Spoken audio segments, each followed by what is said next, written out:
अगर कभी खुशी को टेस्ट में ढाला जा सकता तो वो टेस्ट सिर्फ एक ही चीज का होता, खुशबूदार, मुलायम और मुंह में घुल जाने वाली चॉकलेट। लेकिन क्या आपने कभी सोचा है कि ये चॉकलेट जिसे आप कुछ सेकंड में खा लेते हैं, असल में बनने में महीनों लग जाते हैं। आज हम आपको ले चलेंगे एक ऐसे हैरान कर देने वाले सफर पर, जहां ककाओ के हरे भरे बागों से लेकर मॉडर्न मशीन्स तक एक सिंपल फल मीलों का सफर तय करके दुनिया की सबसे पसंदीदा चीज चॉकलेट में बदल जाता है। और हाँ, इस सफर में आपको ऐसे राज भी पता चलेंगे जो शायद कैडबरी वाले भी ना बताएं।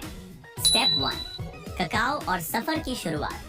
चॉकलेट का दिल है ककाओ। ये वो चीज है जो किसी दुकान की शेल्फ पर नहीं, बल्कि एक बड़े घने पेड़ थियोब्रोमा ककाओ पर पैदा होती है।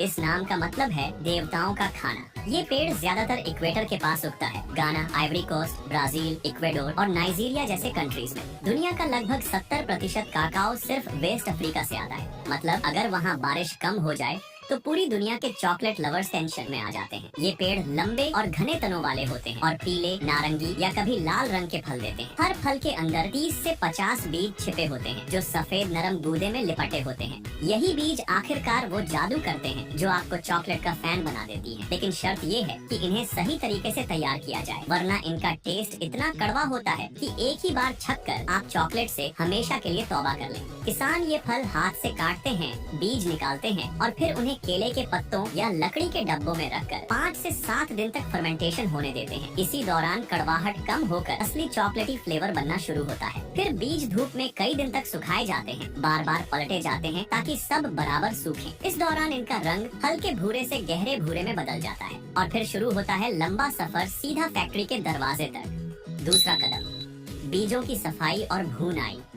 जब सूखे बीज फैक्ट्री पहुंचते हैं, सबसे पहले उनकी सॉर्टिंग होती है। खराब या टूटे बीज अलग, क्योंकि एक खराब बीज पूरे बैच का मजा खराब कर सकता है। फिर मशीन्स उन्हें साफ करती हैं ताकि धूल, छिलके और पत्ते सब निकल जाएं। इसके बाद आती है रोस्टिंग, बिल्कुल वैसे जैसे आप घर में मूंगफली भूनते हैं। फर्क ये है कि यहाँ जायंट रोस्टर्स और टेम्परेचर कंट्रोल होता है। कुछ बीज 120 डिग्री सेल्सियस पर 20 मिनट भूनते हैं, कुछ को थोड़ा ज्यादा टाइम या हीट चाहिए। यही वो लम्हा है जब कच्चे बीजों की सिंपल खुशबू बदलकर ऐसी तेज महक में ढल जाती है कि फैक्ट्री के बाहर से गुजरता बंदा कहे, भाई अंदर क्या खजाना पक रहा है। स्टेप 3, ककाओ लिक्वोर बनाना।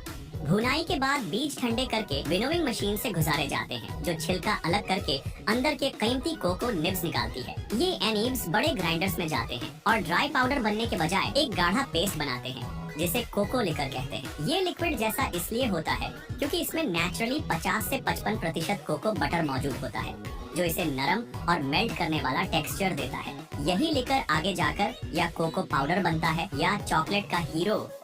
चौथा कदम, कैडबरी जैसी कंपनियां अपनी दूध वाली चॉकलेट में ताज़ा दूध के इस्तेमाल पर गर्व महसूस करती हैं। दूध पहले गाढ़ा किया जाता है, फिर पाउडर में बदला जाता है ताकि टेस्ट लंबे समय तक रहे। कहा जाता है कि कैडबरी हर आधे पाउंड बार में करीब 1.5 गिलास मिल्क डालती है। इतना मिल्क तो शायद आप चाय में भी न डालते हो।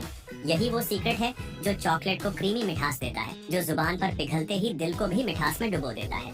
स्टेप 5, टेस्ट बनाने की केमिस्ट्री।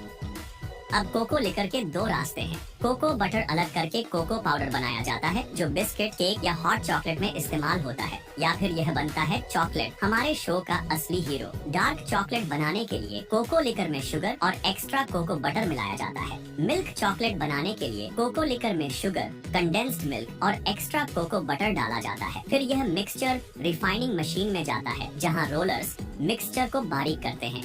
स्टेप 6, कॉन्चिंग, टेस्ट का निखार। रिफाइन के बाद चॉकलेट मास कॉन्च नाम की मशीन में जाता है, जो 12 से 73 घंटे तक उसे हिलाता और मिलाता रहता है जब तक वह रेशम जैसी स्मूथ न हो जाए।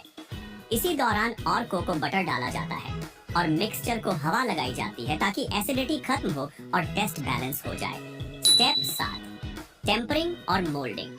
टेम्परिंग में चॉकलेट को खास टेम्परेचर पर बार बार गर्म और ठंडा किया जाता है ताकि कोको बटर के क्रिस्टल सही तरह से जमे। फिर लिक्विड चॉकलेट सांचों, मोल्ड्स में जाता है, चाहे वह बार हो, ब्लॉक हो या दिल और स्टार जैसी खास शेप्स। सांचे हिलाए जाते हैं ताकि हवा के बबल्स निकल जाएं। फिर ठंडा करके फिर उन्हें निकाल लिया जाता है।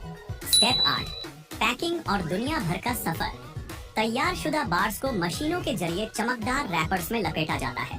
कैडबरी का पर्पल रंग और ग्लास एंड हाफ लोगो तो दूर से पहचान हो जाता है। पैकिंग सिर्फ खूबसूरती के लिए नहीं, यह टेस्ट, खुशबू और टेक्सचर को लंबे समय तक प्रोटेक्ट करने का राज है। फिर ये बार्स दुनिया के कोने कोने में भेज दी जाती है, सुपरमार्केट, ग्रोसरी स्टोर या मोहल्ले की दुकान। और फिर एक दिन आप इसे खरीदते हैं, खोलते हैं, पहला बाइट लेते हैं और बस मिठास आपके दिल तक पहला बाइट में पहुंच जाती है।